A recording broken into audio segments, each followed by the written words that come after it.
What's good, YouTube? Welcome back to the channel. My name is Dylan and this is my Amazon haul.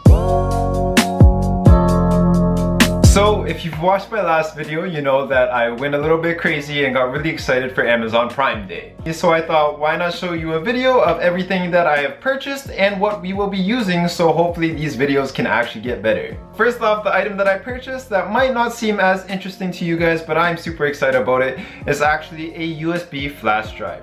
This one right here is by Aceyoon. It's 32 gigabytes, but the reason why it has me super excited is that it has a USB 3 port, but it also has a USB-C plug, which is actually super useful for me because that means that I can plug this into my phone and transfer files into it. I like this one. It's metal, it's got this little swivel thing, so it makes it super easy to use, and I'm excited to adding this to my everyday carry. Originally, the reason why I wanted to purchase this was because it has two cables attached to the power bank, so I don't have to remind myself to carry them all the time. The downsides are you can only choose to use the USB-C or the iPhone at the same cord.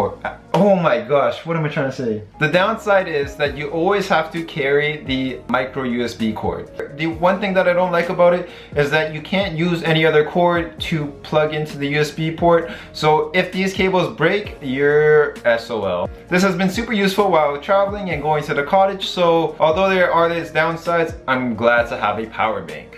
I mentioned this in my travel guide video, but I'm still a huge advocate for them. It's just simply a power bank. This is actually an Amazon Basics power bank, which is super useful, and they were really cheap. I think it was two for like 10 bucks. What I definitely recommend is if you like to work at coffee shops, libraries, or need to study like on the go, having a power bank is super useful because more often than not, places run out of outlets because everybody's doing the same thing. It guarantees you to have a spot and you can share the power with everybody else, which is also super nice to do. Something that I'm also super excited about is a camera strap. I know it doesn't sound as exciting right off the bat, but this is something that was recommended by Daniel Schiffer because it is super useful, and I'm hoping that I can finally get some more cinematic shots with this. So he actually uses a bigger strap, but this one's actually a smaller one. It's called the Peak Design Leash, and I have found it to be super useful, especially to work with panning shots. And I just like the fact that you can easily adjust the length of this strap, and you can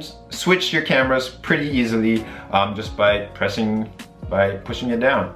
So I think in my Black Friday video, I talked about having an external hard drive, and man, it has been super helpful. I mean, most photographers and videographers should be carrying more SDs on them, but I've only been carrying one. So having this external hard drive has been super key.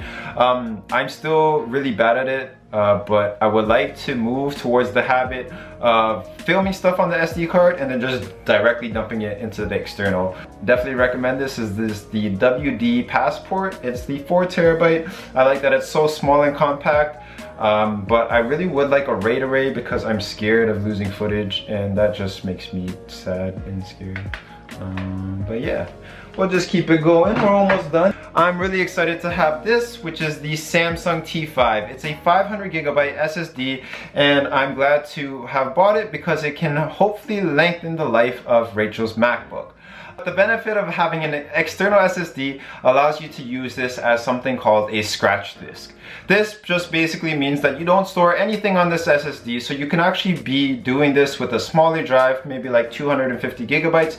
But the fact that the read and write speed is so quick, it makes it super useful to edit off of this and will make your editing process a lot smoother. Last but not least is an item that I am extremely excited for. Unfortunately, we're not using it for this video, but the microphone that I finally purchased is the Blue Yeti.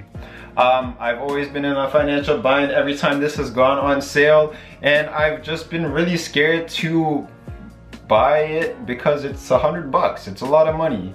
But I know this has been on like my wish list for the past 5 years, just because I've always wanted to be able to record podcasts and film videos.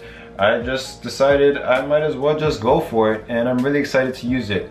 I did want it in the completely blacked out microphone, but instead I bought the space gray, which is really nice, and hopefully I can upgrade all my devices to space gray. Nonetheless, I'm really excited to use it. We can review it, and hopefully you guys can now finally have better audio. but comment down below what you want to purchase on Amazon. Thanks so much for watching this video, and I will catch you guys in the next one.